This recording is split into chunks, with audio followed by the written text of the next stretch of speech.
Hey everyone, it's Mark. This is my recap for Aim to be a Pokemon Master Episode 9, Team Rocket's Counterattack. This was the 1230th episode of the Pokemon anime and the third to last episode of Ash and Pikachu's story. Things got pretty interesting in this episode, so let's break it all down.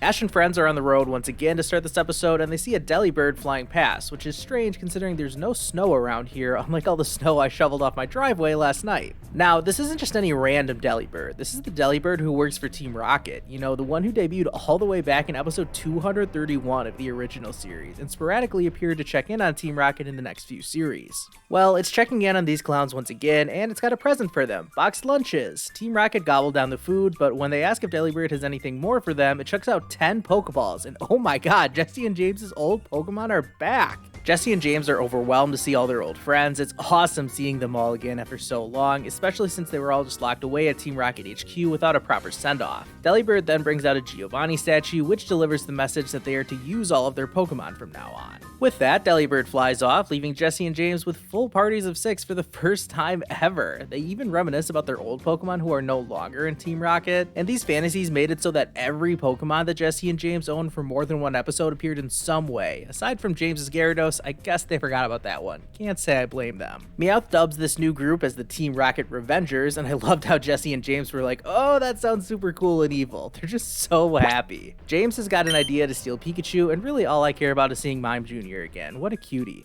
Anyways, Team Rocket's plan involves Mime Jr. going out and finding the twerps, where Mime Jr. Oh my gosh, what happened to it? Why is Mime Jr. sad? Pikachu recognizes this Mime Jr. and is taken aback, but Pikachu, come on man, there's more important things going on. We need to help Mime Jr. Thankfully, Ash is a little more sympathetic than that heartless Pikachu. He wants to help Mime Jr. right away, even if Pikachu is skeptical. Come on, Pikachu, can't you see Mime Jr. is in need? Okay, finally, Pikachu is on board. Good choice. Let's just ignore the flashback scenes where we see James telling Mime Jr. to act this way in order to trick the twerps. That's not important. Speaking of James, he and the others show up and perform the motto, and they accuse Mime Jr. of betraying Team Rocket, and that it's currently trying to meet with Officer Jenny in this forest. Quite honestly, I'm glad that Mime Jr. is doing the right thing. How could those evil Team Rocket losers blame such a kind-hearted Mime? Please don't hurt it. Ash is here to save the day though, and he has Pikachu use Thunderbolt to send Team Rocket blasting off again. With those evildoers out of the way, Mime Jr. begins to lead them to where Officer Jenny is. Now, apparently, Team Rocket's master plan is to get all of their other Pokemon to isolate each member of the twerps, and sure enough, when they run deeper into the forest, they're ambushed by Amoonguss and Yanmega. Amoonguss tries to put them to sleep with Spore, but Brock is quick to act, calling out Ludicolo to save the day. Now, some people may think that this Ludicolo appearance makes my Pokefact of the day from this past week have bad timing, but I think the exact opposite. I think it was incredible timing on my part to post that fact just days before it became out of date. It put a smile on my face seeing Ludicolo in this episode. Brock tells the others to go on ahead. He'll deal with these two by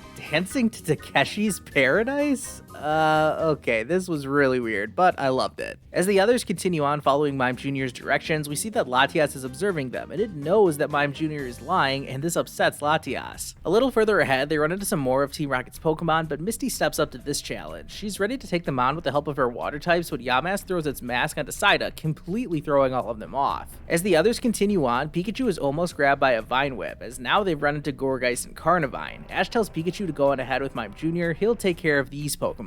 Now, I mean, I know it has to be like this for the plot of the episode, but are we really supposed to believe that Ash would struggle at all against these guys? Like, couldn't any of his Pokemon have just one-shotted these two with ease?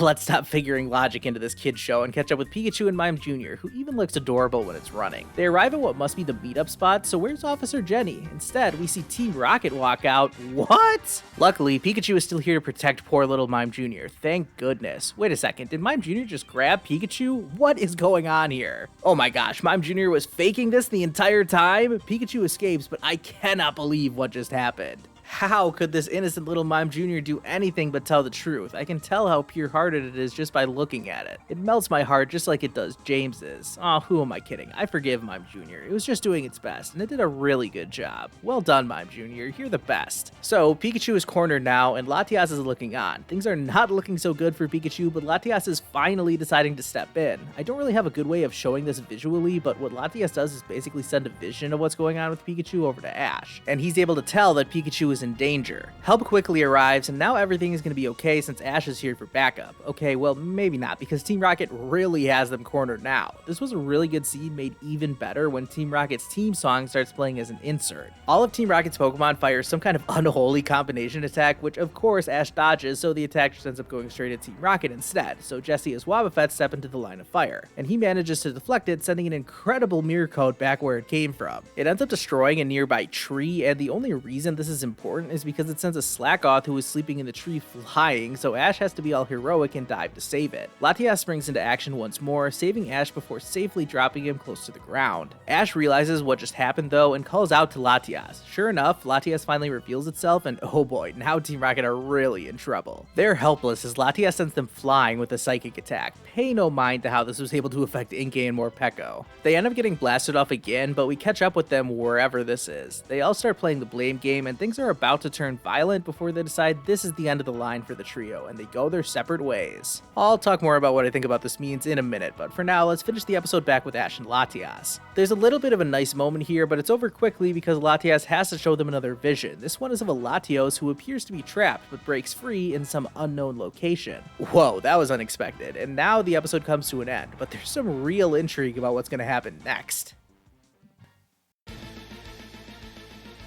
Alright, things just got real. I don't think I'm going to hear anyone complaining about this episode being filler. We've got some real interesting plot points to discuss. First of all, I said I'd come back to the Team Rocket breakup, and I'll keep my thoughts on this one short and sweet. If you really think this was the last we'll ever see of the Team Rocket trio, well, I don't think you've watched the Pokemon anime before. They'll be back together, I have no doubt about that. It's funny to me seeing how Team Rocket potentially separating is what got a lot of clickbait attention on other people's YouTube videos today. I didn't even consider that for a second that this was the end for them until I saw people using that for their titles and thumbnails. Anyways, the other fascinating discussion point I have to bring up is whatever is going on with Latios. That was a real cliffhanger, and I wonder if Latias has been trailing Ash this whole time to see if he was capable of helping them. More on this later when I talk about the preview for the next episode. But before I get to that, let's get to my rating for this episode. And really, I enjoyed this episode so much. I know not everyone is a big fan of Team Rocket, but these guys are some of my favorite characters in the history of the Pokemon anime.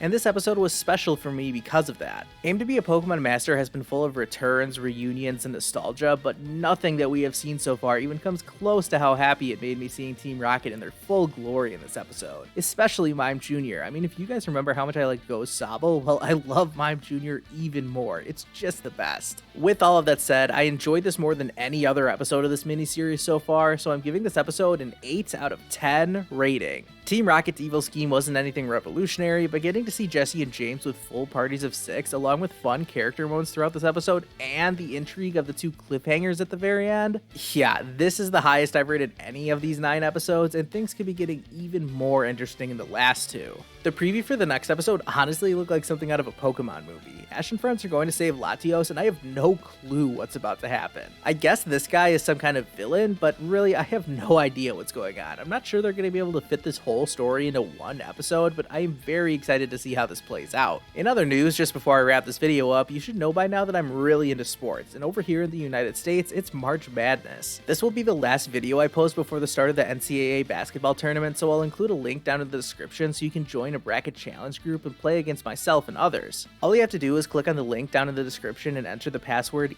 ETM, which is all in lowercase. I'm guessing most of you have no clue what I'm talking about right now, so I won't linger on this point too long. Instead, I'll just thank all of you for watching this video, and if you made it all the way to the end, go ahead and click the like button. Make sure you subscribe to my channel and let me know down in the comments what rating you'd give this episode. I'll see you guys next time.